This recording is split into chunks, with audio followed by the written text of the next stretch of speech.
Hola, buenas noches a todos. Espero que estén muy bien, que hayan tenido muy buen día, un día muy productivo, un día también bonito.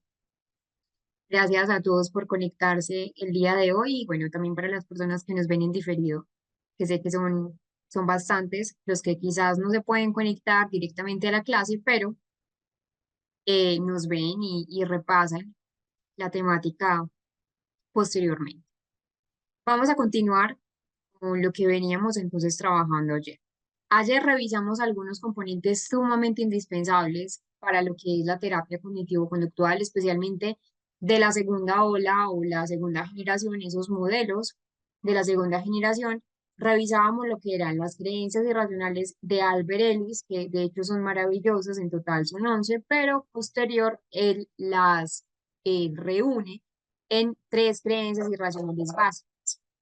Decíamos que esas creencias irracionales para Albert Ellis eran absolutistas, eran necesidades que tenían los pacientes, pero que eran necesidades perturbadoras, como deberías que, o necesito que, necesito de uno mismo, o necesito también de los demás, o del mundo, de la vida, de las cosas.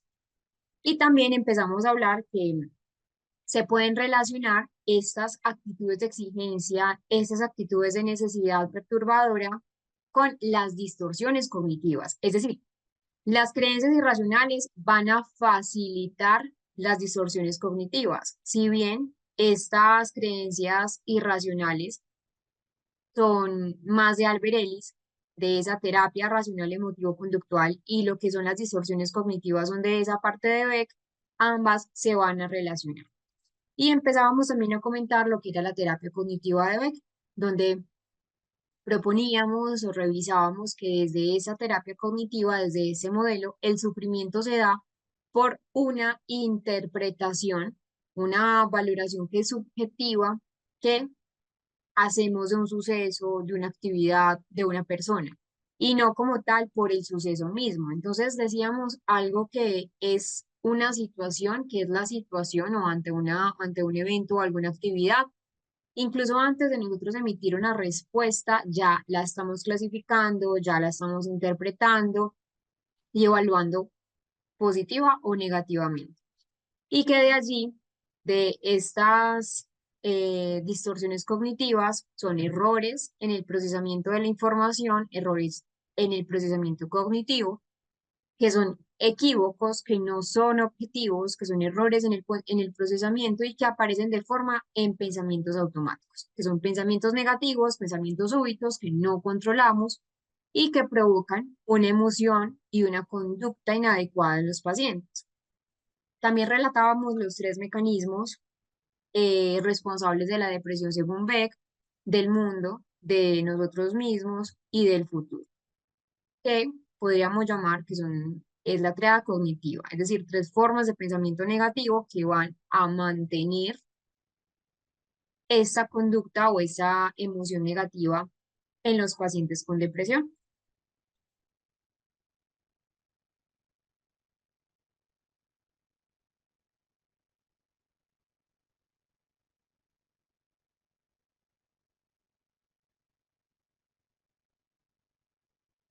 Y hablábamos de las distorsiones cognitivas, que hablábamos de ellas, dimos ejemplos de cada una de ellas, vimos también esa parte del video mm, de lo que es pues un poco un resumen de la terapia cognitiva de Beck y vamos a continuar entonces con la temática. Hay muchas aplicaciones en la vida cotidiana cuando se trata de esta característica central de la terapia cognitiva. Deme un momento.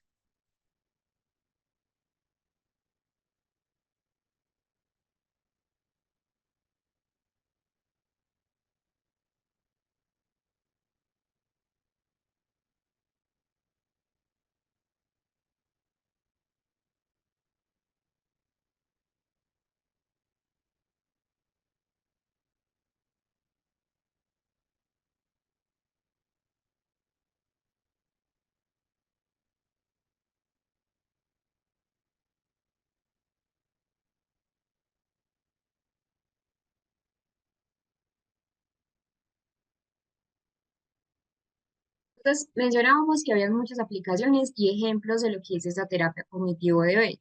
Uno de los principales es quizás el más conocido, que es la aplicación que tiene la terapia de Beck en la depresión, donde la idea de Beck central y que de hecho pues de Beck hay varios cuestionarios, no solo de depresión, también cuestionarios de ansiedad, donde refieren que las personas deprimidas adquieren un esquema negativo que parte desde la infancia. Es decir, ellos empiezan a ver, según lo que nos propone Beck, recuerden que hay varios modelos de, pues, de depresión, pero según Beck, nosotros tenemos o se perpetúa ese pensamiento o esa visión negativa del mundo de los demás, principalmente porque hemos tenido desde que nosotros estamos pequeños, según él, a través de una pérdida que se refuerza, una pérdida de los padres, un rechazo de compañeros, la intimidación, la parte de la crítica, ya sea pues de un adulto significativo, los maestros o los padres, y ya ahí sobreviene la actitud depresiva.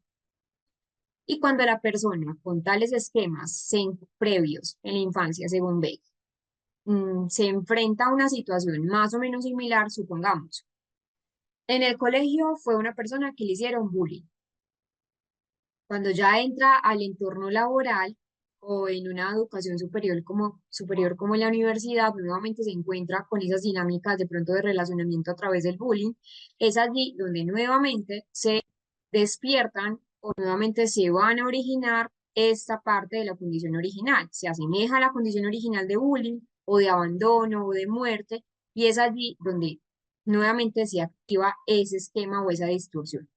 Esa triada negativa de Beck nos sostiene que las personas deprimidas tienen pensamientos negativos sobre esa triada del mundo. Entonces recordemos, pensamientos negativos sobre sí, pensamientos negativos sobre sus experiencias en el mundo y tienen una visión empobrecida o una visión dificultosa de lo que es el futuro. Por ejemplo, una persona deprimida puede pensar no conseguí el trabajo porque soy pésimo en las entrevistas, ¿cierto? Que es algo pues como que pasa muy frecuentemente.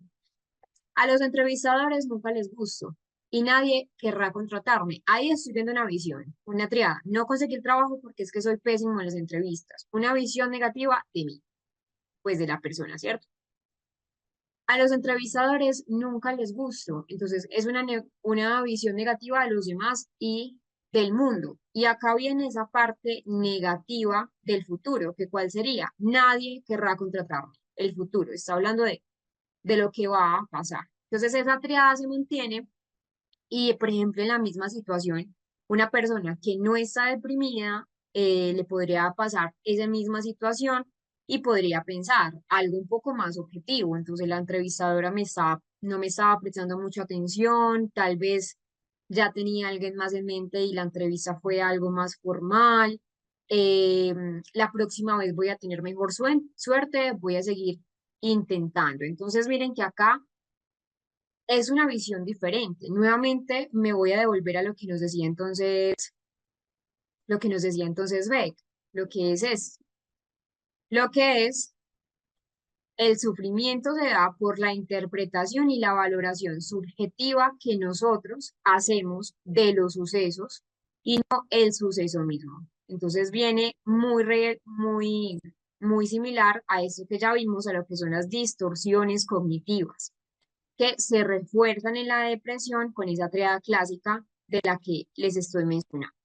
Entonces, una persona va a tener diferentes visiones, pero que para Beck, la persona con depresión o la persona deprimida o que tiende a estar deprimida, pues tiene una interferencia arbitraria, que de hecho la veíamos ayer, una abstracción selectiva, tiene también esa sobregeneralización, la magnificación y la minimización que mencionábamos también que en pues este aspecto de lo que es Beck se pueden presentar en diferentes momentos y pueden compartir incluso varias distorsiones cognitivas al tiempo.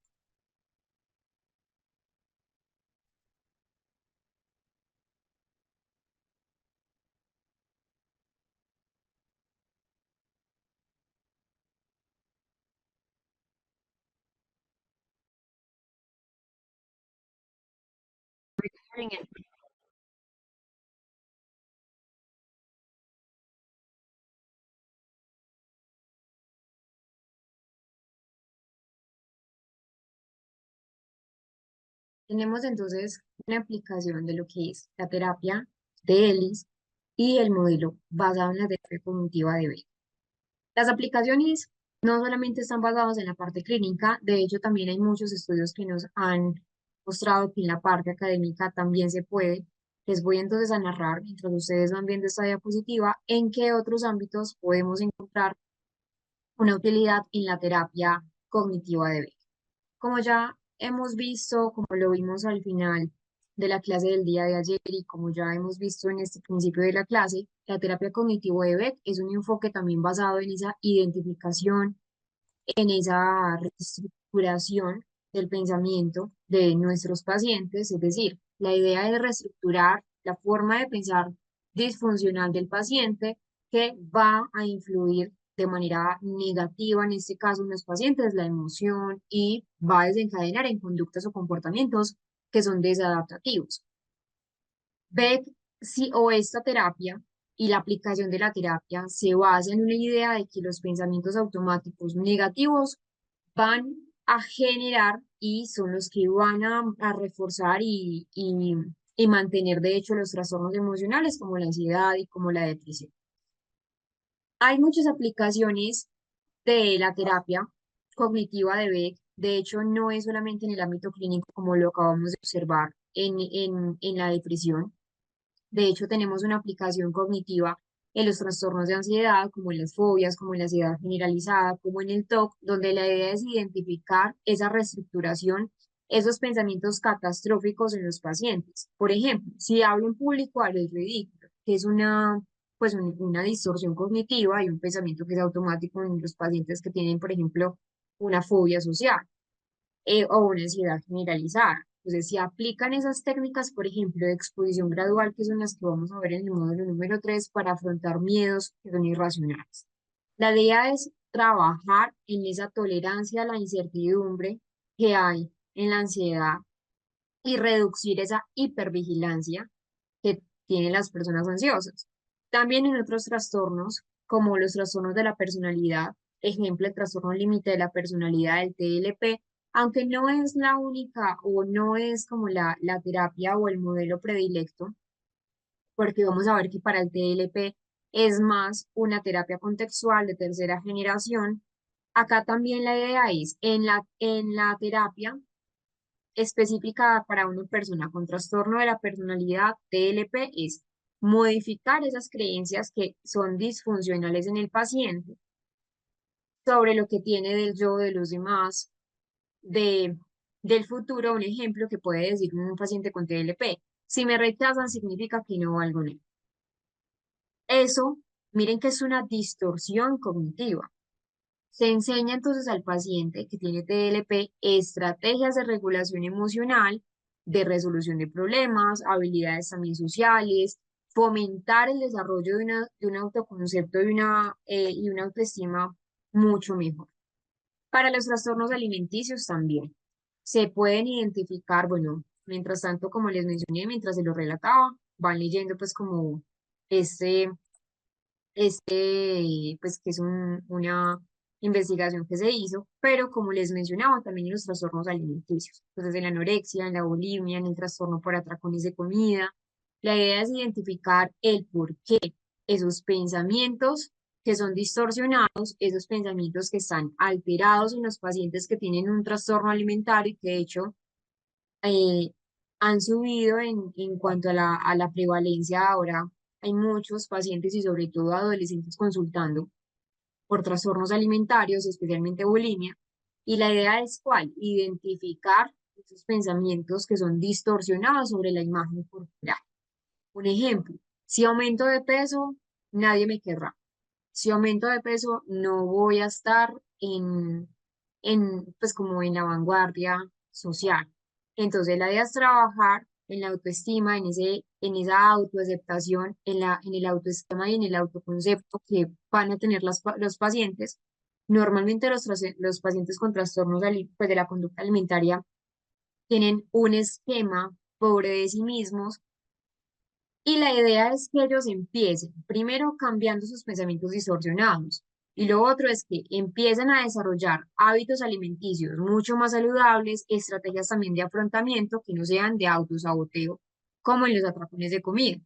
Y que también en el manejo del estrés y los problemas de autoestima se va a utilizar bastante esta terapia cognitiva. Entonces, lo primero que hacemos siempre es detectar cuáles son los mecanismos del estrés, cuáles son los mecanismos estresores que mantienen a la persona con pensamientos autocríticos excesivos. De hecho, pues el estrés y los problemas de autoestima, y de autoestima, perdón, es por eso, por la autocrítica excesiva que tienen los pacientes.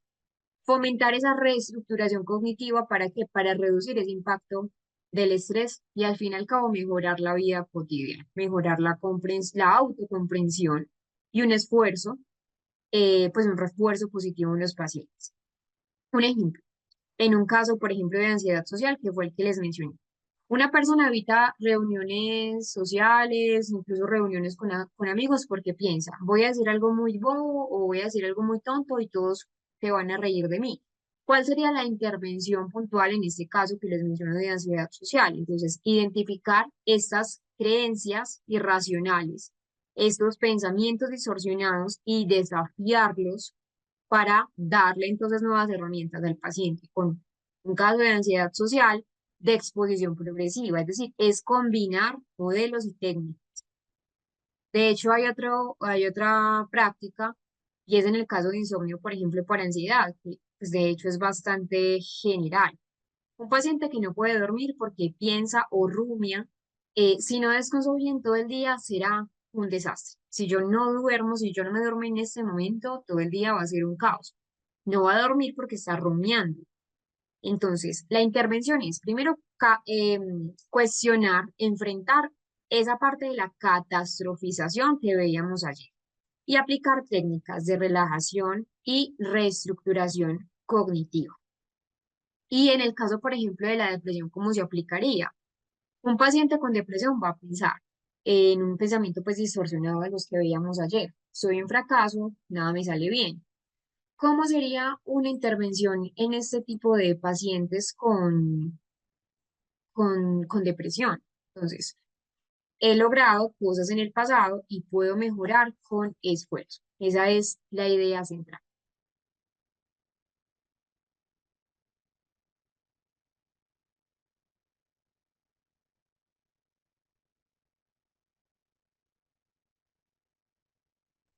Hablemos de los esquemas cognitivos que también hace parte y las creencias que, como les había mencionado ayer, también hacen parte central de la terapia cognitiva débil. Entonces, ¿qué es en general o qué son en general? Porque son varios los esquemas cognitivos. Es como si cada persona se pudieran unos lentes o unas gafas diferentes. Son construcciones mentales que son subjetivas que cada uno de nosotros tenemos y que son más o menos estables. Los esquemas cognitivos son un poco más estables que las creencias centrales o nucleares. Es la forma en que nosotros tenemos de percibir el mundo, de percibir a los demás, de percibir las situaciones. Esos esquemas cognitivos son procesos cognitivos, mecanismos de codificación, de almacenamiento y recuperación de la información. Miren que estamos hablando de un procesamiento cognitivo. Entonces, dentro de esos esquemas cognitivos hay unos procesos que puede llamar neuropsicológicos que involucramos acá, la percepción, la atención, la memoria, la interpretación que nosotros hacemos de cada caso, de cada aspecto en particular. Y que algunos esquemas cognitivos, entonces, tienen también una alteración o pueden o tienden a tener una distorsión en la valoración o en esa misma interpretación que hacemos de las cosas. Y es acá donde hablamos de distorsiones cognitivas. Es decir, esos esquemas cognitivos tienen un derivado y son las que vimos, las distorsiones cognitivas. Los esquemas son estructuras mentales que organizan, que guían el procesamiento de la información basado en nuestras propias experiencias, experiencias previas, pero que son subjetivas.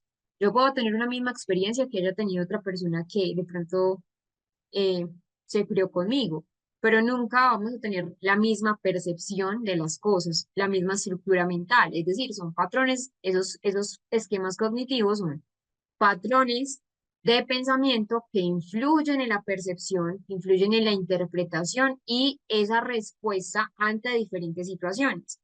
Hay unas características centrales en esos esquemas cognitivos y es que primero son automáticos y operan de manera inconsciente, nosotros no los controlamos. Pues al principio, ya después con terapia, la idea es esa, reestructuración cognitiva. Se desarrollan a partir de experiencias personales, individuales y sociales. Y que también esos esquemas cognitivos eh, filtran y organizan la información nueva que nosotros vamos almacenando, se va entonces haciendo como un proceso similar, pues haciendo una similitud de lo que conocemos como lo que es un proceso de aprendizaje. Para yo aprender, por ejemplo, mi aprendizaje se va a pegar, digámoslo así, se va a, a, a relacionar con otro aprendizaje previo que yo tengo. Entonces, así son los esquemas cognitivos. Un esquema se va a vincular con el otro.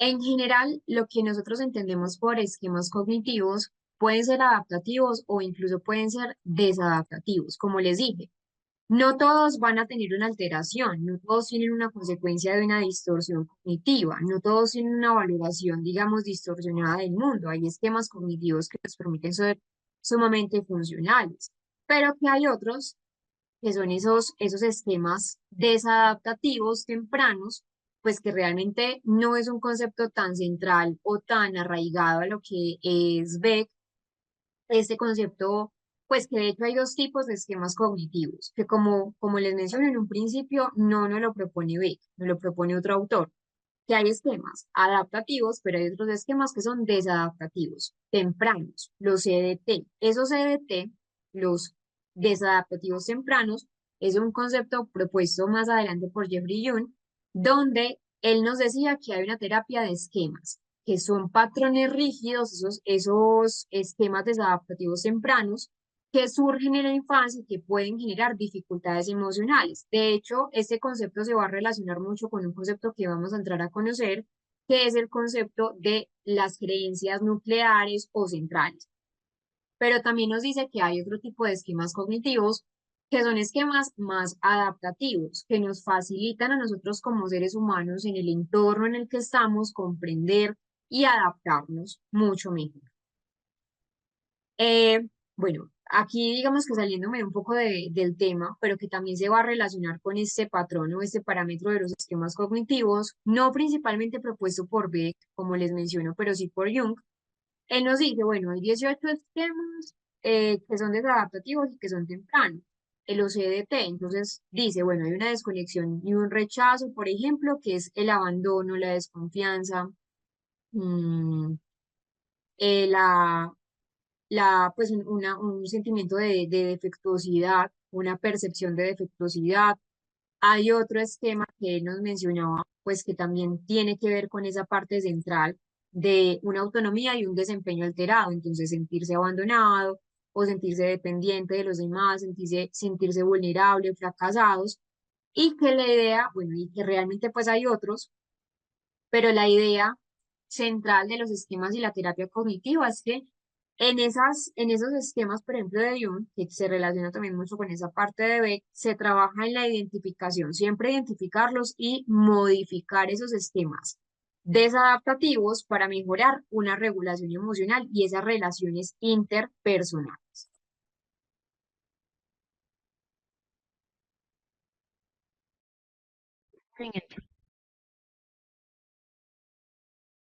Después de los esquemas cognitivos tenemos las creencias. Dos tipos de creencias. Unas creencias que son nucleares o que también se pueden llamar, o pues también se conocen como centrales, y unas creencias que son periféricas. Estas creencias, al igual que nosotros entonces hemos visto pues de los esquemas, las creencias nucleares y periféricas son conceptos claves en la terapia cognitivo-conductual. Y en la teoría de lo que es la parte de los esquemas que acabamos de ver, ambas, y es decir, nucleares y periféricas, van a influir en la forma en la que nosotros vamos a interpretar el mundo vamos a interpretar nuestras relaciones sociales, nuestro vínculo con los demás y vínculo con nosotros mismos incluso. Y la forma también en cómo nosotros respondemos a diferentes situaciones. Entonces, ¿cuáles son esas creencias nucleares? Son esas ideas más profundas, son ideas mucho más arraigadas. De hecho, las creencias nucleares son más complejas de cambiar en una persona porque es lo que de pronto con lo que nosotros siempre hemos crecido. Estas ideas nucleares o centrales, como también se conocen, es sobre nosotros mismos, sobre los demás y sobre el mundo. Miren que, por ejemplo, Beck siempre nos pone esta triada y se desarrollan desde que nosotros estamos pequeños, desde que venimos al mundo, suelen ser absolutas. De hecho, esas creencias nucleares, por eso les menciono, difíciles a veces de modificar, porque son muy ortodoxas para los pacientes, son generalizadas y son muy rígidas. Hay unas características puntuales en creencias centrales, y es que son inconscientes. En la mayoría de los casos, en la mayoría de los pacientes, no hay un, no se dan cuenta de que están esas creencias absolutas, que son rígidas, se forman a partir siempre de unas experiencias tempranas, de reforzadores sociales. Miren que aunque es una teoría, de pronto esa parte del refuerzo social o la teoría social de Bandura, nuevamente la volvemos a traer a colación en esas creencias centrales. Son globales, son muy duraderas en el tiempo, son difíciles de cambiar de hecho en terapia, no solamente porque son muy ortodoxas, sino porque a veces como son inconscientes, pues son muy profundas, los pacientes a veces no se dan cuenta de esas mismas creencias.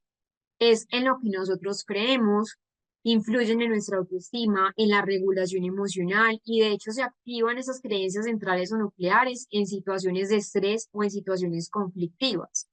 Unos ejemplos que podemos traer a colación para de pronto tener una mejor comprensión de estas creencias nucleares o creencias centrales es, por ejemplo, soy incompetente. Es una creencia nuclear de inseguridad y de fracaso. Otra creencia nuclear es, el mundo es muy peligroso, el mundo es un lío, el mundo es demasiado peligroso y todo el tiempo nos tenemos que refugiar de desconfianza, de hipervigilancia. Otra creencia nuclear es, no soy digno de amor, rechazo, abandono. Es decir, esas creencias pueden ser o positivas o negativas, negativas como las que les acabo de mencionar. Entonces, soy un fracaso, nadie me quiere, no valgo nada, por ejemplo, pero también hay otras que son creencias nucleares positivas, como por ejemplo, soy valioso, soy capaz, etcétera. Pero tenemos otras creencias que son las creencias periféricas. Las centrales son, digamos, las más ortodoxas, a donde atacamos o trabajamos los terapeutas cognitivo-conductuales en las creencias nosotros, pues en los pacientes, más en las creencias periféricas. Son creencias más flexibles, son menos profundas. eh, Estas creencias periféricas se derivan, de hecho, de esas creencias centrales, de esas creencias nucleares, es como si fuera una variante, una derivación y se van a manifestar en pensamientos automáticos, reglas que nos guían, valores que guían nuestra conducta y nuestro comportamiento cotidiano, y tiene unas características al igual que podemos observar en pues en esas creencias nucleares. Una es que son reglas, también son presunciones o supuestos que tenemos del mundo, de sí mismo, de los demás. Influyen en la forma de ver las situaciones, es decir, esas creencias periféricas también van a influenciar los esquemas cognitivos. Bueno, de hecho se influencian mutuamente, pero lo periférico, las creencias periféricas son más conscientes para los pacientes y como son más accesibles a la memoria, son mucho más trabajables para cambiar. Se pueden modificar con más facilidad y están influenciadas también por experiencias, pero al igual, o bueno, a diferencia de las creencias nucleares, esas periféricas son experiencias más recientes. Nosotros no pensamos igual, por ejemplo, cuando teníamos 4 años a cuando teníamos 14 años. Y no pensamos igual de los 14 a los 24. Y no pensamos igual de los 24 a los 34. Y así sucesivamente. Hay algunas cosas que se quedan, que serían esas creencias centrales, es decir, cómo vemos el mundo, una parte más global, duradero, pero nuestras creencias periféricas también se moldean y se acoplan a la edad, al nivel escolar, al nivel social en donde estamos, con las personas que nos relacionamos, con las experiencias vividas, pero experiencias recientes, y abarcan normas, valores personales, y sabemos que los valores personales, aunque se van consolidando y se van codificando a lo largo del tiempo, nunca son estáticos. Hay unos ejemplos, de hecho, así como vimos pues de los ejemplos de las creencias nucleares, también hay ejemplos de las periféricas. Por ejemplo, si cometo un error, lo más probable es que los demás piensen que soy sumamente incompetente. O si cometo un error, lo más probable, miren que estoy hablando también de una identidad, ¿cierto? Que igual se relaciona con una creencia periférica. ¿Cómo actúa o cómo piensa una persona? Bueno, estaba entonces en ese ejemplo. Si yo cometo un error, por más mínimo que sea, las personas van a pensar que yo soy sumamente incompetente o que no valgo nada. Debo ser perfecto para poder ser aceptado. Entonces, miren que estoy hablando de cómo debo actuar, cómo debo sentirme, cómo debo actuar una persona. Entonces, yo debo ser perfecto, ¿para qué? Para que los demás me puedan aceptar o me puedan hacer parte de un grupo. Otra creencia periférica muy común. Si no me esfuerzo al máximo no voy a tener éxito o no voy a ser una persona exitosa. Esas creencias periféricas van a intervenir o más bien van a justificar y van a reforzar esas creencias nucleares, lo que puede entonces llevar a una persona, a un paciente, a mantener en el tiempo esos patrones disfuncionales del pensamiento que, como les menciono, ya desembocan en qué? En unas distorsiones cognitivas. La intervención terapéutica desde esa terapia conductual es la reestructuración cognitiva. ¿Para qué? Para modificar esas creencias, nos vamos a enfocar en identificar las creencias que son limitantes para la persona, desafiar la validez y ponerlo más racional y reemplazarlas por unas más realistas y mucho más funcionales, pues para los seres humanos. Luego tenemos algo que se llaman los productos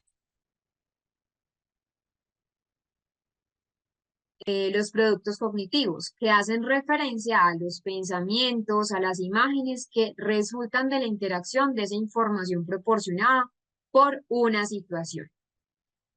Son fácilmente accesibles a la conciencia. De hecho, los productos cognitivos surgen o son como una especie de variable que tiene las creencias periféricas y tenemos luego los pensamientos automáticos. Cuando se activan los esquemas de una persona, llegan entonces unos productos cognitivos que vienen en forma de pensamientos automáticos. Son diálogos internos, son pensamientos, son imágenes que tienen los pacientes y que los pacientes por lo regular suelen ver como afirmaciones. Ellos los ven como verdaderos, los ven como fehacientes y son aprendidos a lo largo del tiempo. Pero al igual de como son aprendidos, también pueden ser desaprendidos. Siempre van a ser creídos para el paciente, son afirmaciones para él.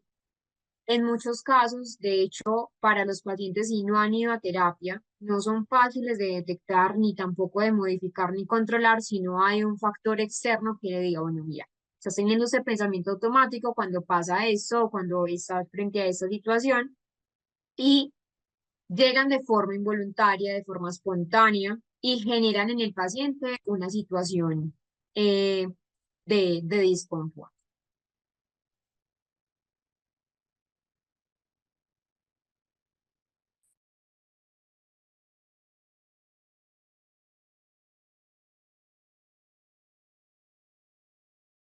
Ahí sería esa parte de la segunda generación, el segundo modelo de terapias de lo que es Beck. Entonces, el modelo de Beck y asimismo el de Ellis son una parte sumamente importante de las estrategias que se emplean dentro de la terapia cognitivo-conductual desde el modelo de segunda generación a través de esa reestructuración cognitiva, a través entonces de poner a prueba o incluso cuestionar esos pensamientos que una persona de pronto nunca se había cuestionado, que es incapaz de cambiar esa forma de interpretar, esa valoración subjetiva que tiene de los hechos, de las situaciones o de las personas con las que se rodea, en las situaciones en las que vive.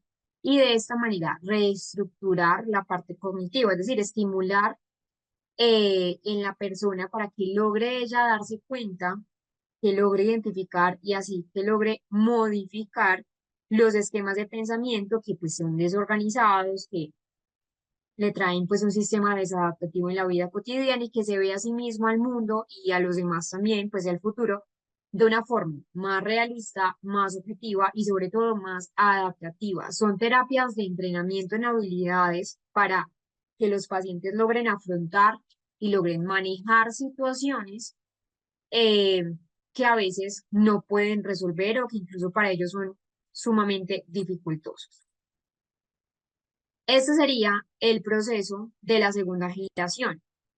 Este es el resumen que yo siempre los coloco, pero la idea, como les mencioné, es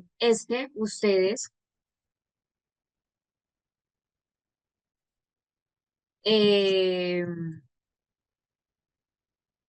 que ustedes entonces pongan a prueba de la teoría a la práctica. Ya hemos visto en muchos casos, como son casos clínicos, vamos a ver entonces en una paciente de 54 años, pues donde toda su vida ha estado vinculada con esquemas cognitivos, con procesamientos distorsionados o anómalas de la información. Y la idea de la actividad que vamos a hacer es la siguiente, que ustedes identifiquen las distorsiones cognitivas que están presentes en el relato que les voy a colocar de la paciente en cuestión. Es una persona que, pues antes de mostrarles pues el caso, es una persona que a lo largo de toda su vida nunca ha ido a terapia. Nunca ha ido a terapia. Ella, bueno, el motivo de consulta principal es que, bueno, Mariana es una mujer, ¿cierto? Donde nunca en su vida consultó, jamás consultó y ya de pronto cogió un poco de ventaja ese proceso. Se los voy a subir,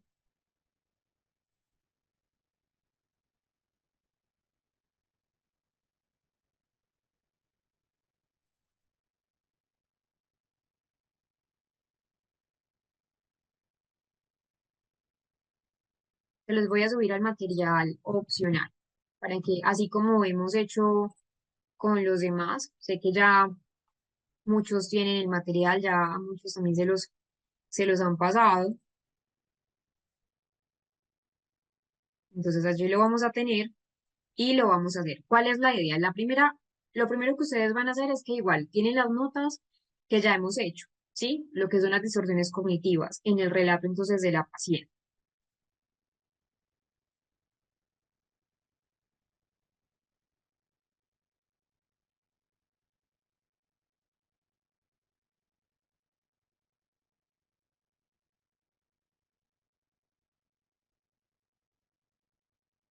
Los voy a subir en PDF. Entonces, se llama Erika, le cambio el nombre pues por la parte pues del proceso de confidencialidad. Por acá ya el chat está activo para que me vayan haciendo algunas preguntas si tienen preguntas referentes a las distorsiones cognitivas. Y les voy a colocar también, les voy a poner dos casos para que ustedes lo puedan también analizar.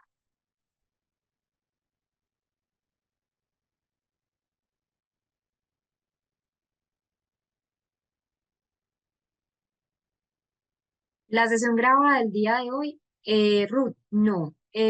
Cuando ya terminemos la clase queda grabada.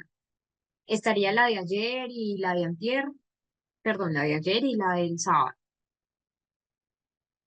Pero como hoy no hemos terminado la clase, entonces no, todavía no está.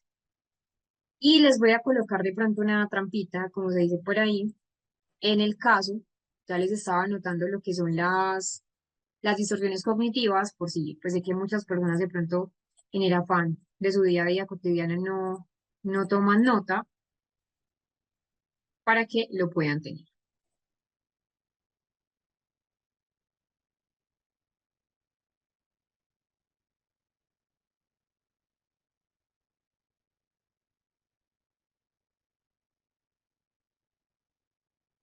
Voy a poner también acá actividad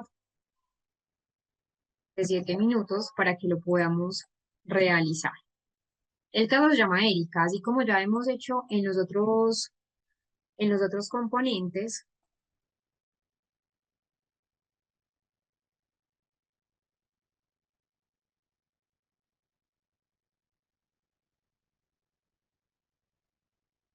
les voy a leer el caso para que ustedes lo puedan resolver.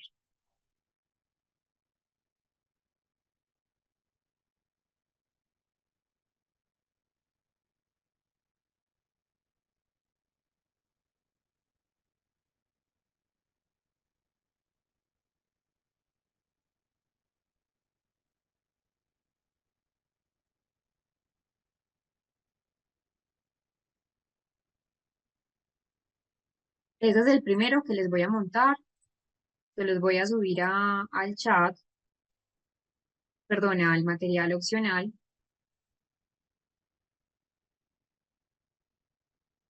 El material es lo que el coordinador les explicó en el primer momento de la primera clase.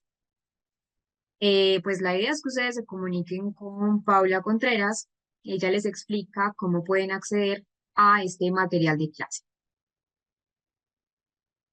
Entonces, voy a subirles este, acá, ya está subiendo, es este. Entonces, ya acá están todos los que ya hemos revisado. Entonces, caso clínico, segunda generación de Beck. Voy a poner que ese es el primero porque les voy a subir otro de una paciente que me acabo de encontrar. Y este es lo siguiente. Entonces, este es el caso clínico del que vamos a trabajar. Y esas son las preguntas que vamos a ver hoy, que para que ustedes logren poner entonces cuáles son las distorsiones cognitivas presentes en la paciente. Entonces, vamos a ver el caso. ¿Cuál fue el motivo de consulta? Erika es una mujer de 54 años.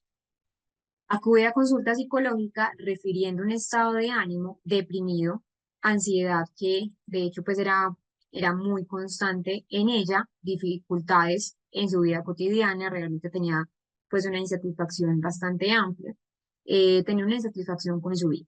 Ella decía sentirse sin energía, con dificultades para concentrarse y problemas para dormir. Su familia ha animado, de hecho, pues ella no fue quien la asustó de manera voluntaria en la consulta, ya luego sí, cuando ya pues se dio cuenta como de la necesidad, nunca, como les digo, nunca había ido a consulta ni por psiquiatría, ni por psicología, y toda la vida había tenido pues digamos un estado de ánimo persistente con insatisfacción. Se animó a buscar ayuda por su familia, es decir, un factor externo, y empieza a notar cambios en el comportamiento en los últimos meses, donde ya realmente fue el nivel de alarma, tanto para su familia como para él. La historia clínica y en el contexto actual es este. ¿Qué es lo que vamos a hacer? Entonces, acá es una actividad de 7 minutos. ¿Cuáles son las preguntas que vamos a resolver? Lo primero es que van a identificar las distorsiones cognitivas que están presentes en el relato que nos da él. ¿Cuáles son las distorsiones cognitivas? Estas que ya habíamos trabajado. La culpabilidad, las etiquetas globales, los deberías, las distorsiones cognitivas. Estas distorsiones cognitivas, nosotros como terapeutas, los profesionales, son quienes ya debemos ver en el relato de la paciente o del paciente en cuestión cuáles son. Si ella tiene una interferencia arbitraria, si hay una minimización, si hay una personalización, si hay culpabilidad. Nosotros siempre vamos a estar en función de esos, por eso esta parte es mucho de análisis clínico y de saber bastante eh, las dimensiones cognitivas, si estamos o si nos gusta esa parte pues de la segunda generación de terapeutas. Por acá les dejo nuevamente las distorsiones cognitivas y el caso. Entonces, ¿qué van a hacer? En el primero de los casos, van a identificar las distorsiones cognitivas presentes en Eric, en el relato. Luego explicar cómo esas distorsiones van a afectar su estado emocional y comportamiento, de lo que ya hemos visto de ayer a hoy. Y proponer unas estrategias de reestructuración cognitiva para desafiar esos pensamientos. Entonces, para ello, tenemos unos 7 minutos. Recuerden que está en el material opcional. Mientras eso, yo les voy subiendo otro caso para que lo puedan ver. Ese otro caso no lo vamos a resolver, sino para que lo puedan tener en el material opcional como un ejemplo de qué se hizo con un caso clínico de una paciente ya haciendo una reestructuración cognitiva.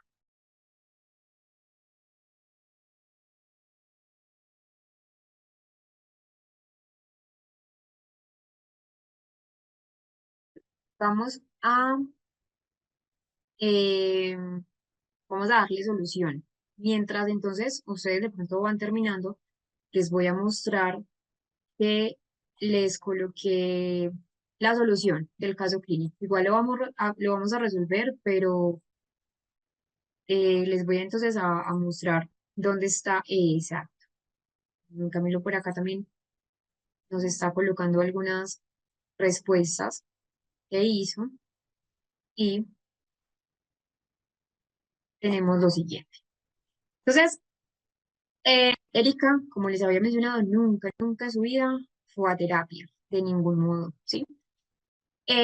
¿Cuál es, digamos, la idea por acá? Entonces les voy a subir también la solución. Solución del caso de Erika, se los estoy subiendo para que también lo analicemos. Entonces tenemos el caso clínico y tenemos la solución, que es esta. ¿Cuál es la solución? Vamos a darle solución al primer punto y ya ustedes entonces observan lo que son pues, lo que son los demás. Entonces, el primer componente que vemos es que Erika, pues en el relato cuando ya lo leíamos, se pueden identificar varias distorsiones. Entonces, si cometo errores en el trabajo, entonces soy incompetente, mis hijos no me necesitan, realmente no les importa, mis compañeros pues se han dado cuenta de mis errores y hablan de mí a mis espaldas, sé que de pronto mi jefe se cansará y va a decidir pues despedirme o echarme, descalificación de lo positivo, catastrofización, adivinación del futuro o adivinanza del futuro, lectura de la mente, la sobregeneralización que veíamos, miren, mis hijos ya no me necesitan, si realmente les importara vendrían más seguido, y un pensamiento dicotómico, todo o nada. Ese es uno, es la solución del caso clínico de Eric, que se los dejo ahí para que lo revisemos. Y también les voy a subir otro caso,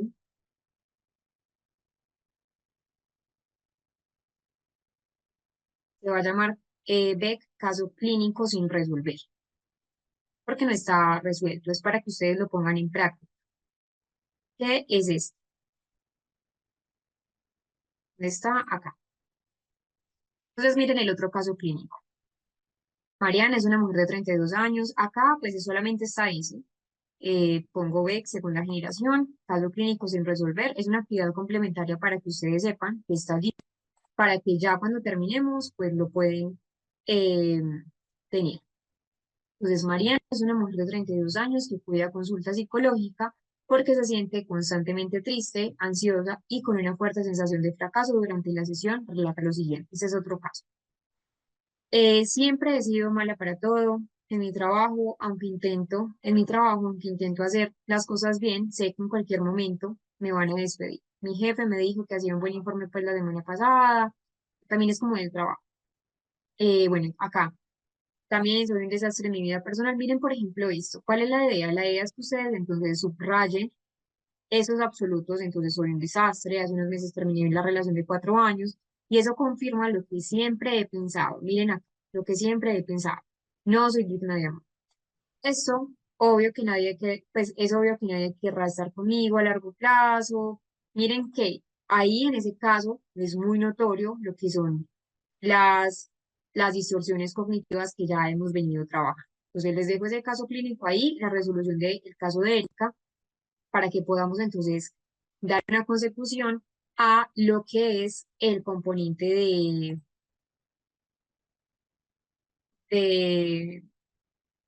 ¿de qué? De lo que es la tercera generación.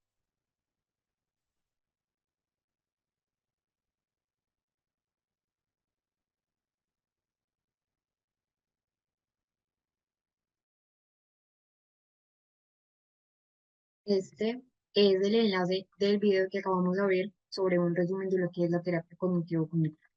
Entonces, la segunda generación fue hasta ahí, pues que es un modelo de hecho de terapias muy usado. Ahora vamos a entender un poco lo que son las terapias más contextuales de lo que es la tercera generación. Es un panorama más actual, más contextual de lo que es la terapia cognitivo-conductual.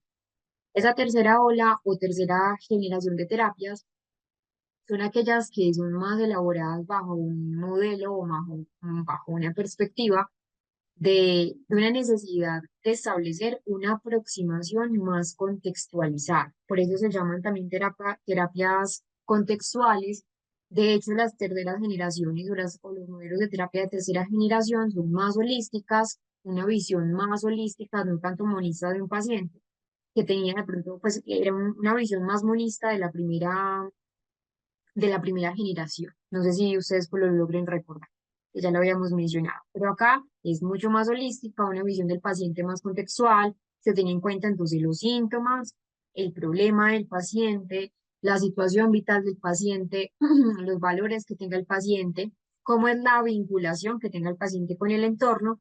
Y la idea acá es que se busca un cambio profundo en el paciente. De hecho, esta tercera ola o las terapias de tercera generación, estos modelos, consideran que los problemas psicológicos son debidos en gran parte, en gran medida, al contexto sociocultural y el lenguaje, esa parte de la comunicación. Y esta tercera generación de modelos dan una relación sumamente más importante o más vital a lo que es la relación terapeuta-paciente. Miren que nosotros en esa tercera generación no desvinculamos lo que es el lenguaje, lo que es el contexto, la parte sociocultural de la que también veníamos hablando en otras generaciones o en otros modelos, damos entonces o continuamos dando pues relevancia a lo que es la sintomatología del paciente, pero también desde el contexto. Este grupo de terapias, este grupo de modelos surge a finales de hecho de los 80. Actualmente se habla de tres generaciones, no se habla de cuatro generaciones como muchos de pronto piensan. No ha habido una ruptura de paradigma para que exista un nuevo modelo o una nueva generación, que como les menciono seguimos en la tercera, debe haber una ruptura de paradigma. Y actualmente pues se sigue implementando la psicología clínica, se sigue implementando ese enfoque más conductual, el enfoque cognitivo de la segunda generación, pero también hay otros terapeutas que empiezan a utilizar estos modelos más contextuales.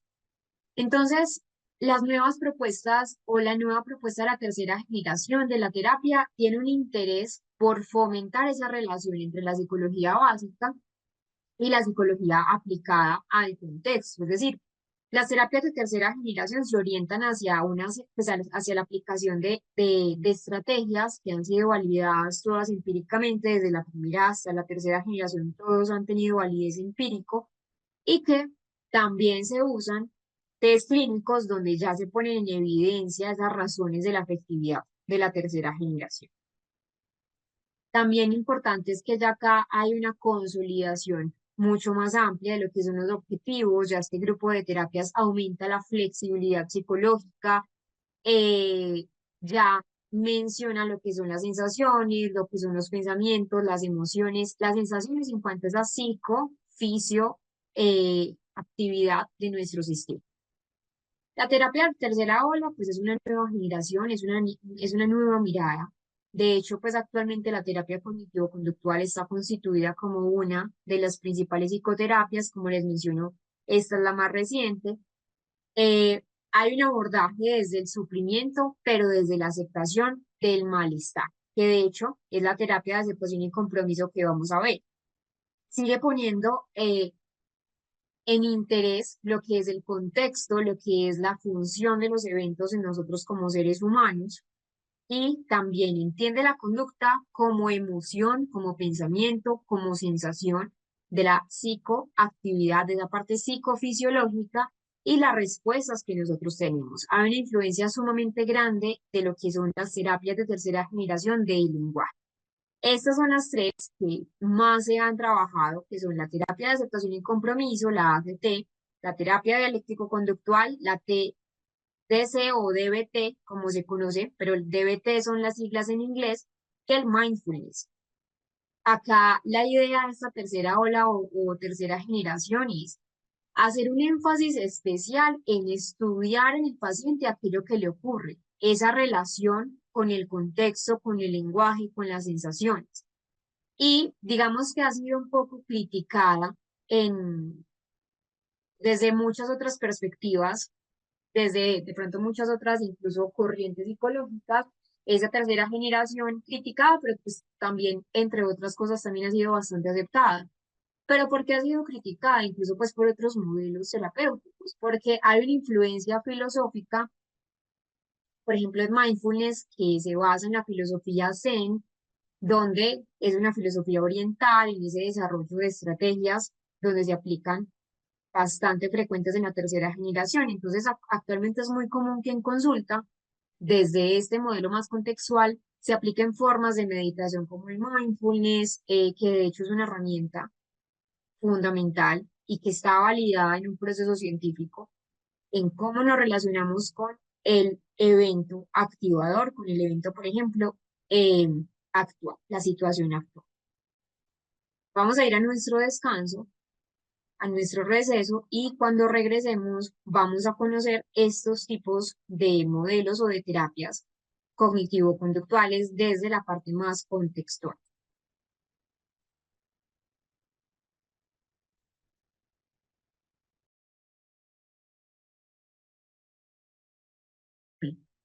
Estábamos hablando de lo que son las terapias de tercera generación, terapias contextuales, cognitivo-conductuales, es el nombre que reciben.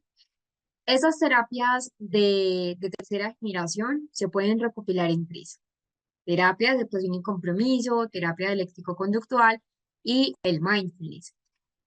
Acá la idea, como ya les había mencionado, es no disminuir como tal, o trabajar a no en disminuir el síntoma, sino en aceptar aquellos eventos que tienden a ser permanentes y que no se pueden cambiar. De hecho, por ejemplo, la terapia de aceptación y compromiso es muy propia en adicciones, en algunos eventos más relacionados, como por ejemplo la parte oncológica o psicología, por ejemplo, ya paliativa, donde sabemos que los pacientes muy posiblemente fallezcan o sus familiares fallezcan. No hay nada que hacer por ello, ya lo que hacer es aceptar y comprometernos. Entonces, acá no es aceptar el cambio de los eventos, sino aquellos eventos que a veces van a ser permanentes en el tiempo y que no se pueden cambiar. Un ejemplo, la terapia de aceptación y compromiso es muy útil en pacientes que tienen fibromialgia, donde es un dolor crónico, es una sensación de malestar todo el tiempo, de fatiga todo el tiempo. No hay una neuralgia ni tampoco hay un origen claro, y la idea es aceptar. Terapia de aceptación y compromiso ha sido entonces una técnica o un modelo de terapia que ha mostrado ser bastante efectivo y eficaz en este tipo de sintomatología.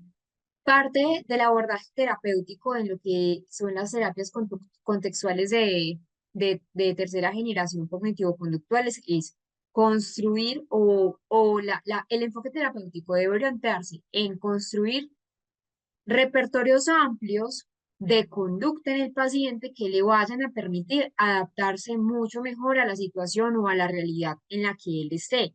Se abordan temas como los valores, como el sentido de la vida del ser humano, como la aceptación, esa parte del compromiso que les menciono, y la relación terapéutica paciente terapeuta, pues paciente profesional, es sumamente indispensable, porque de hecho en la terapia de aceptación, en la terapia, perdón, las terapias contextuales, la idea es que la relación terapéutica produce cambios por sí misma debido a esa interacción comunicativa y esa interacción social que tenemos con los pacientes.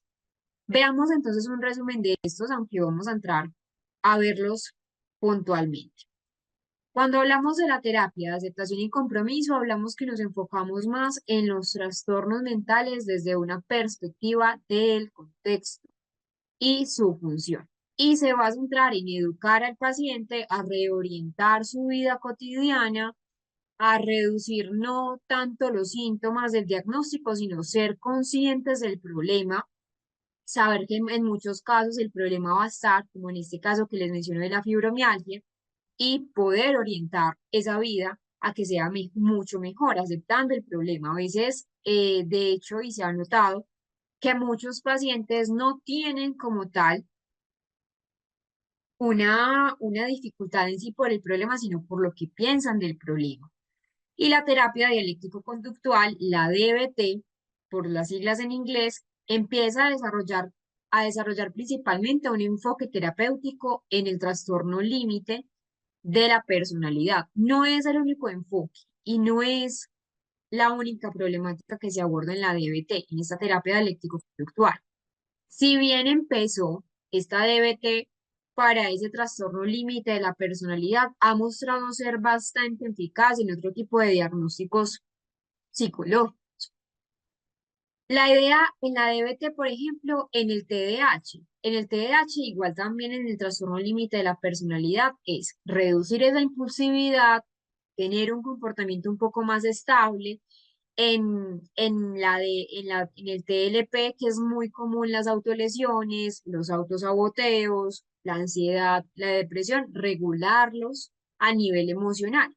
Y el mindfulness, que es el que yo les mencionaba, que ha sido de pronto el más criticado de esas terapias contextuales, principalmente porque viene de una filosofía zen, una filosofía oriental, donde veníamos de pronto de un componente muy ortodoxo de esa primera generación de terapias, la segunda generación de terapias también muy arraigadas como a lo científico y llegar de pronto a romper o a fracturar ese paradigma del mindfulness con una filosofía oriental muy diferente a los contextos de pronto europeos o estadounidense que tenía la primera generación o el primer modelo de terapias, por eso ha sido muy criticado, pero realmente el mindfulness ha demostrado ser a nivel científico un factor indispensable para el cambio en los pacientes. De hecho, por ejemplo, ya pues a nivel neuropsicológico, saliéndonos un poco de ese tema más de la terapia, a nivel neuropsicológico, se han mostrado cambios incluso a nivel estructural que tiene o que deja el mindfulness. A nivel cerebral, no solamente a nivel de la emoción o comportamiento o el comportamiento a nivel cerebral, el mindfulness ha mostrado cambios importantes en esos patrones o en esas dinámicas del funcionamiento cerebral. Empecemos por la primera, por lo que es la terapia de aceptación y compromiso. Esta terapia de aceptación y compromiso eh,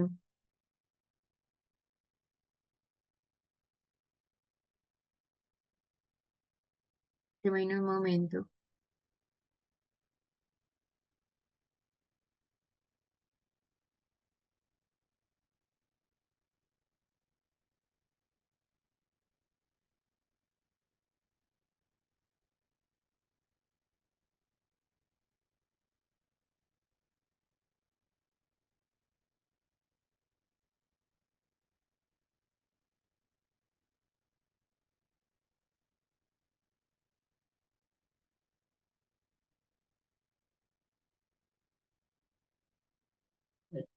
Esa terapia de aceptación y compromiso entonces nos empieza a mostrar que ya va a cambiar, es la forma o tiene una filosofía de vida donde la idea es tener una importancia de cómo nosotros nos relacionamos. Hay una idea central acá antes de exponer esa terapia de aceptación y compromiso, y es que acá en la ACT hablan del sufrimiento humano, donde está intrínsecamente relacionada con las habilidades humanas del lenguaje. Nos dice entonces que el lenguaje moldea la manera en cómo nosotros nos vemos, moldea eh, cómo nosotros nos vemos en el mundo, cómo nos relacionamos con el entorno. Entonces dice que el sufrimiento humano está, que todo el tiempo vamos a estar en función de pronto que estamos íntimamente relacionados con el sufrimiento por el simple hecho de tener una condición humana. Entonces, el sufrimiento humano desde la ACT, desde la terapia de aceptación y compromiso, pues nos propone una visión de pronto radicalmente distinta, diferente a lo que implica sufrir, a lo que implica, pues, y cuando me refiero a sufrimiento, no es el sufrimiento, pues, propiamente del que nos estamos imaginando, sino más bien, por ejemplo, lo que trae la ansiedad, lo que trae la depresión, y entonces, desde el planteamiento inicial del autor de Hayes, pues, de la aceptación y compromiso, es que nosotros, como condición humana, tenemos como parte de la vida central el sufrimiento, es inherente a la condición humana. Por sufrimiento me refiero a una pérdida escolar o una pérdida de un familiar o, o que no me llamaron en la entrevista de trabajo o que perdí el bus o perdí el metro y era el último metro, es decir, ese tipo de cosas, desde lo mínimo hasta lo máximo, nosotros todo el día o todos los días tenemos unas pérdidas y a eso se refiere esa parte del sufrimiento. Entonces es imposible desde la ACT o desde esa visión de la ACT no sufrir. Y el psicólogo clínico en este modelo terapéutico tiene una idea central y es que generar en el paciente una visión de que lejos de vivir una vida feliz o lejos de vivir una vida llena de control, nosotros debemos aceptar que a veces es muy probable que el sufrimiento esté, que también es probable que sea, pues que esa creencia sea transitoria en los pacientes que acuden pues a terapia. A veces incluso buscar una perfección genera incluso falsas expectativas con respecto al malestar de los pacientes. En el video que les mostré ahora, que pues que mencionaba que es que la terapia cognitivo-conductual no promete cambiar excepcionalmente la vida cotidiana del paciente, no, sino también pues sería vender una falsa idea, sino que los pacientes tengan unas expectativas pero que sean realistas de ese malestar. ¿De dónde viene el sufrimiento según este modelo? Porque como seres humanos no podemos evitar el sufrimiento. Entonces, la terapia de aceptación y compromiso afirma de que nosotros como seres vivientes, como seres incluso racionales, que estamos mediados por esto, por lo que es el lenguaje, no tanto la comunicación, sino el lenguaje, estamos entonces en una condición inherente a sufrir. Es decir, se sufre cuando se recuerdan hechos pasados. Si yo les pregunto a ustedes cuántas personas que ustedes conocen han fallecido, muy posiblemente de pronto se lo recuerden con una aceptación, y a eso se trata, es aceptar la muerte, aceptarla como una realidad.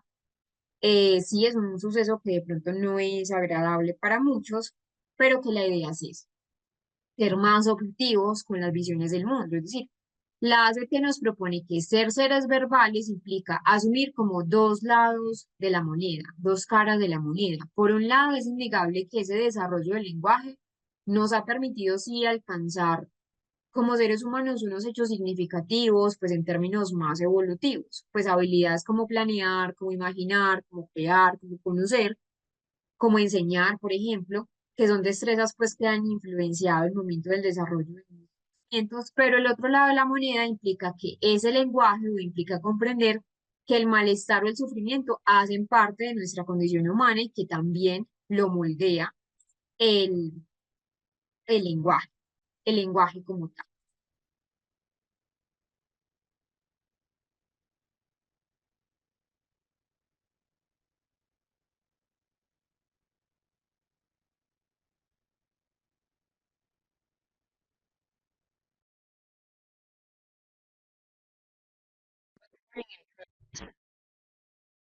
Hay principios de la terapia de aceptación y compromiso, es decir, trabaja a través de principios que de hecho pues en toda la terapia la idea es que se trabajen esos principios y son, primero que tenemos una condición humana, tanto la experiencia de placer como de displacer o más bien pues de sufrimiento hacen parte inherente del ser humano y que es inevitable disfrutar porque también es inevitable tener sensaciones desagradables o experiencias que son desagradables o más bien que percibimos como desagradables y que lo que guía la conducta entonces va a estar guiada por lo básico, por esa búsqueda como tal primitiva de nosotros como de ser humano, de sentirnos bien, de nuestros valores, de nuestros ideales, y a la no evitación experiencial, es decir, hay una tendencia de nosotros como seres humanos de huir del dolor, de huir del malestar como tal, de esquivar el malestar y que también esto refuerza nuevamente esa evitación, lo que ya habíamos mencionado en un momento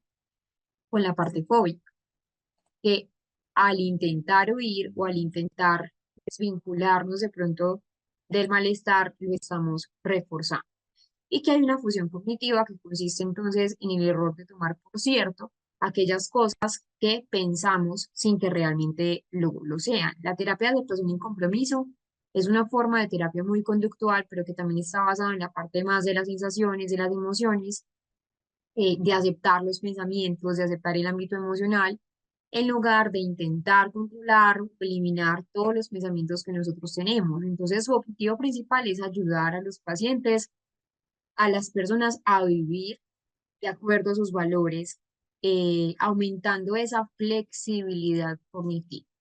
Un efecto, digamos, que tiene, de hecho, la ACT es que también nos centramos en procesos que se trabajan. Entonces, una conciencia plena, una aceptación, una acción comprometida, una detección guiada por valores y que de hecho también hay técnicas de relajación en la terapia de aceptación y compromiso. Pero en general, la idea es centrarnos en que los pacientes sean capaces de ver otras perspectivas, aumentar esa flexibilidad cognitiva, esa flexibilidad mental. Muchas veces nosotros nos sentimos rígidos, nos sentimos con un pensamiento pues muy ortodoxo, principalmente porque no vemos otro tipo de, de características pues que van de la mano con el contexto. ¿Cuáles son esos procesos que se van a trabajar desde la ACT? Procesos o principios, como también me gusta llamarlos. Lo primero es que tenemos una aceptación. En lugar de tener una característica de la lucha, de estar evitando todo, una lucha contra pensamientos, contra las emociones difíciles, se busca aceptarlos como una parte fundamental de lo que es la experiencia humana. Miren que acá siempre hablamos de lo que es la condición inherente del ser humano, de lo que es la condición humana. Tenemos también una difusión cognitiva, que son técnicas para reducir ese impacto que tienen los pensamientos o los acontecimientos que el paciente percibe como negativos. Es de fusión, perdona ahí el error. Es de fusión cognitiva, no difusión cognitiva, de fusión. Entonces, esos pensamientos negativos, verlos como simples palabras, sino como verdades absolutas. El yo como contexto o el yo contextual, como también se suele llamar, es desarrollar una perspectiva flexible de uno mismo, diferenciando pues un yo observador y un yo pensante, que de hecho pues es la propuesta central de la terapia de aceptación y compromiso. Un contacto con el presente o un yo también contextual, si se van a relacionar, es practicar la atención plena, que acá también vamos a trabajar lo que es el mindfulness para estar en el momento presente, en el momento actual, sin prejuicios, sin una rumiación del pasado o una previsión de lo que es el futuro. También esta terapia de aceptación y compromiso, aunque es difícil en muchos casos, también es una dirección guiada por los valores. ¿Por qué les digo que es difícil? Porque muchos pacientes incluso ni siquiera han podido identificar cuáles son los valores que mueven su vida cotidiana, cuáles son lo que realmente les importa como personas. No me refiero a valores sociales. Uno es un valor social, pues un valor social es, por ejemplo, ser leal o ser fiel, eso es un valor social, ¿cierto? Sí, obviamente también hacen parte de los valores personales, pero ¿qué es lo que realmente mueve al paciente? Y otro que es una acción más con compromiso, una acción comprometida, y es tomar pasos o que el paciente tome pasos concretos hacia una vida más valiosa a pesar de pensamientos o a pesar de emociones que para esa persona son difíciles. Hay muchos usos de la ACT, de la terapia de aceptación y compromiso, y son trastornos de ansiedad y depresión, manejo del dolor crónico, el estrés, por ejemplo, laboral, problemas de autoestima, la parte de las adicciones.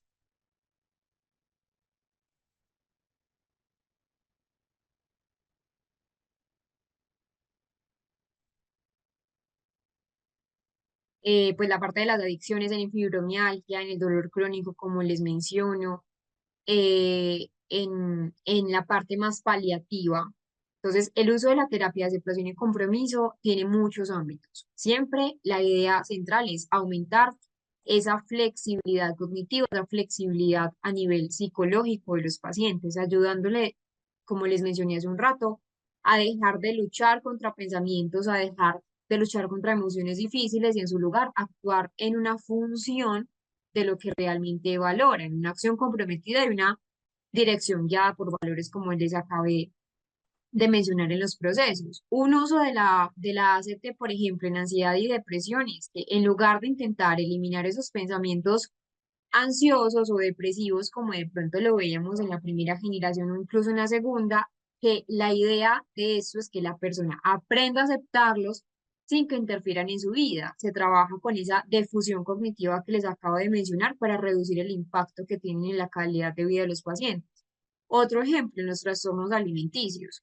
La idea con esta ACT o la guía de la ACT es ayudar a las personas a aceptar las emociones que van relación, es decir, esa relación que tienen las personas con la comida, a actuar según valores más saludables. Miren que acá estamos hablando de los valores, valores saludables, el autocuidado, en lugar de esos impulsos autodestructivos, autosabotajes, de los que ya también habíamos mencionado en otra ocasión. En adicción, se promueve la toma de decisiones alineadas con valores en la persona personal, pues valores de cada paciente, en lugar de actuar por impulso o un malestar emocional.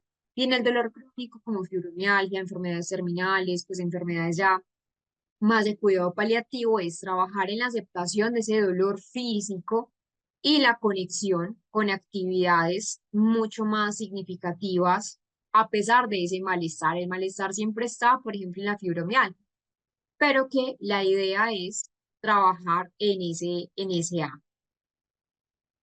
Hay muchas técnicas y ejercicios desde la terapia de aceptación y compromiso. Estos son algunos de ellos, no son los únicos, pero miren que, por ejemplo, también se combinan esa parte del mindfulness, donde pues la idea también es tener ese aspecto, pues la meditación, conciencia plena. La idea es que el paciente tenga pues un cambio también.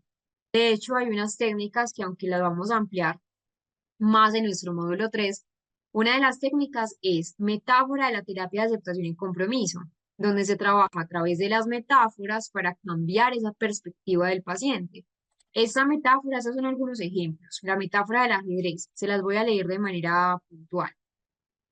Las fichas negras pueden ser pensamientos negativos, mientras que las blancas pueden ser pensamientos positivos, mientras que el yo es la ficha perdón, mientras que el yo no son las fichas, sino el tablero. Esta metáfora utilizada en la terapia de aceptación y compromiso permite entender la mente como un espacio en el que ocurren cosas que podemos percibir y podemos observar sin ser esas cosas. Lo que les mencioné ahora de un yo contextual y un yo observador, un yo racional y un yo observador. La metáfora del muro. Cuando no hay aceptación, la persona se encuentra lamentándose delante del muro, un muro enorme que no se puede derrumbar. Sin embargo, cuando se acepta que existe ese muro, miren que no estoy quitando el muro, acepto que el muro está y que pues no se puede franquear. Se empieza a buscar unas herramientas alternativas, acá estoy hablando de buscar herramientas, flexibilizar mi comportamiento, flexibilizar mi cognición, mi forma de pensar, para poder pasar al otro lado del muro sin que se derribe el muro. Estas son otras metáforas. Esta metáfora me encanta, la metáfora de la piedra. El distraído tropezó con ella, el violento la utilizó como proyectil. El emprendedor construyó en ella, con ella, perdón. El campesino cansado la utilizó como asiento. Para los niños fue un juguete. David mató a Goliat con la piedra y Miguel Ángel le sacó la más bella escultura. En todos los casos, la diferencia no estuvo nunca en la piedra, sino en el hombre. ¿Qué hacemos con la situación? Bueno, supongamos una persona con fibromialgia. ¿Qué hacer con esa situación? Entonces, esa es la idea central de la terapia de aceptación y compromiso. Por acá, entonces, vamos a hacer un ejercicio así como hemos hecho con el resto de modelos y actividades. Em, acá. Acá tenemos un caso clínico. Acá tenemos las técnicas de ACT, las técnicas de aceptación y compromiso. Entonces, por ejemplo, ejercicio de yo tengo que, vamos a revisar estas técnicas. Ya voy a encender nuevamente el chat. Tenemos acá técnicas de aceptación y compromiso, las técnicas que se utilizan. Y tenemos por acá el caso clínico. Caso clínico de aceptación y compromiso, ACT. Nos vamos a ir allí, que son dos documentos que tienen ACT, y vamos a trabajar en este caso. Entonces, caso clínico, aplicación de terapia de aceptación y compromiso en un paciente con ansiedad social. Es Alejandro, Alejandro tenía 32 años, era un ingeniero en una empresa de tecnología al momento de la consulta y cuál fue el motivo. Dificultades para interactuar en el entorno laboral debido a ansiedad social, lo que estaba afectando ese desempeño y su crecimiento tanto personal como profesional. Entonces, Alejandro tuvo pues un diagnóstico de ansiedad social. El motivo de consulta ampliado y la demanda terapéutica, ¿cuál era? Alejandro refiere que desde hace varios años, y de hecho pues hace muchos años cuando él estaba relatándolo, lo comentó, tenía un miedo intenso al hablar en público y al interactuar con sus compañeros, incluso con sus superiores del trabajo. En el colegio, por ejemplo, eso nos muestra pues acá en el texto clínico, en el colegio lo que él relataba es que le daba mucha vergüenza las palabras del paciente, le daba mucha vergüenza interactuar con superiores. Por superiores me refiero no solo docentes, sino también pues personas que eran mayores a él, incluso en un grado. Pues él podría estar en séptimo de bachillerato y le tenía pena a las personas de octavo. Es decir, era algo ya de hace mucho tiempo, ya de larga data, un cuadro clínico largo. Miren que tiene 32 años. Explica que evita situaciones que impliquen exponer sus ideas, lo que ha limitado su desarrollo profesional, también en el ámbito personal. Aunque ha recibido propuestas para asumir roles de mayor responsabilidad, las ha rechazado por temor a ser evaluado de manera negativa, de manera desfavorable. Su objetivo en terapia es, puntualmente lo que quiere el paciente es dejar de sentir ansiedad para poder avanzar en su carrera. Miren el motivo de consulta, miren la demanda, dejar de sentir ansiedad para poder avanzar en su carrera. Entonces, esta es la historia clínica relevante. Antecedentes familiares, no había historia significativa de trastornos ansiosos. Su familia realmente pues valora mucho la perfección, valora mucho el éxito y el buen desempeño. Siempre fue una familia muy exigente con él. Y antecedentes personales, siempre ha tenido pues ansiedad social, desde incluso antes de la adolescencia. Había una habitación progresiva, se había hecho mucho más marcada ya en su entorno laboral y ya cuando fue adulto, pero nunca hasta ese entonces había recibido tratamiento psicológico. Y el estado actual es funcional hasta ahora en la mayoría de las áreas, pero con un alto grado de insatisfacción en lo social y en lo laboral. Esta fue la evaluación inicial, las escalas que se le aplicaron. Lo vamos a revisar durante unos minutos para poder continuar entonces con la otra parte. Listo, lo voy a dejar acá, pero saben que estamos entonces revisando este caso clínico. Por acá tienen las técnicas que también se las dejo. Técnicas de contrato del presente, que también la vamos a revisar más en las técnicas, pero para que lo vayan conociendo, lo vayan revisando a propósito de la terapia de aceptación y compromiso, y el caso clínico que acabé de abrir, que ahora uno de ustedes como estudiante tenían una duda, está acá.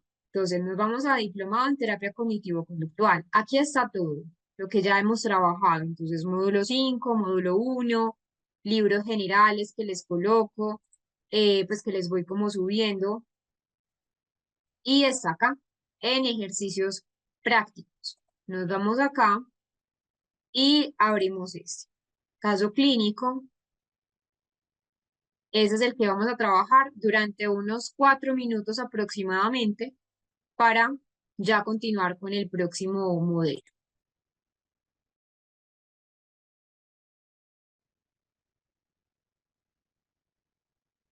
No, no, no, el curso no se cierra hoy. No, son 9 días en total. Y nosotros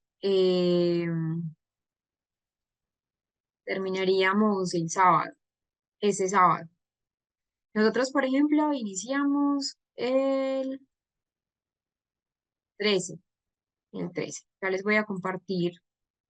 donde están todas las sesiones hasta ahora que están en YouTube, que les había entonces mencionado que estaban allí.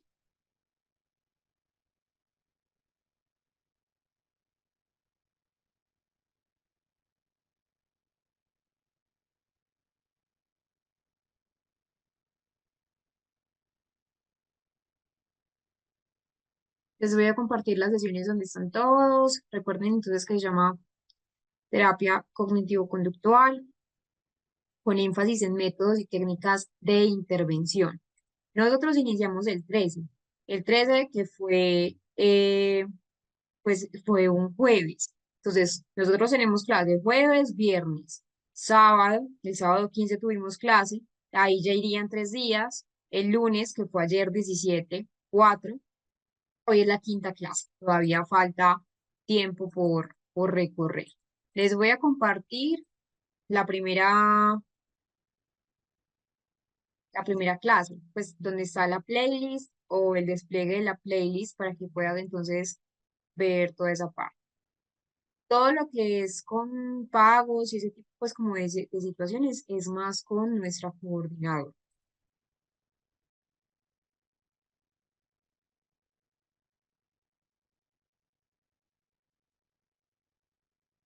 Y la terapia dialéctico-conductual la trabajamos mañana. Vamos a dejar hoy hasta acá, vamos muy bien de tiempo, vamos muy bien de temas.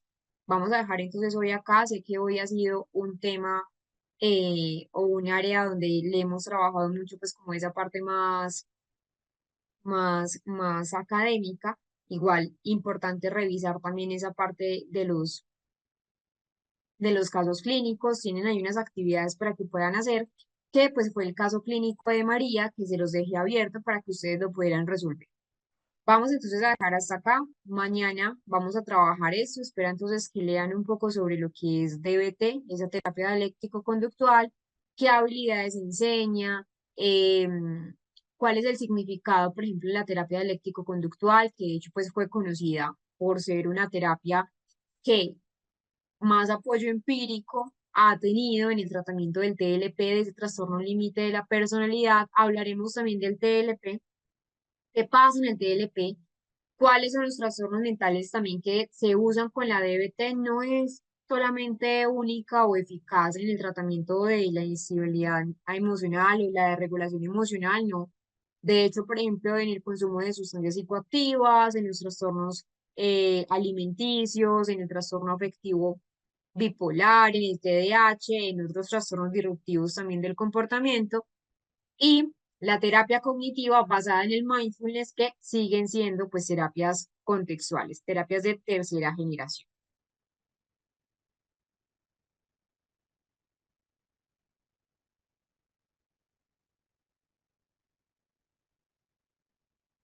Y em, les voy a compartir el contacto de la coordinadora Paula para las personas que de pronto tienen dudas con ese, pues con esa parte más administrativa. Yo no tengo pues como la, la respuesta a muchas preguntas más desde el ámbito administrativo.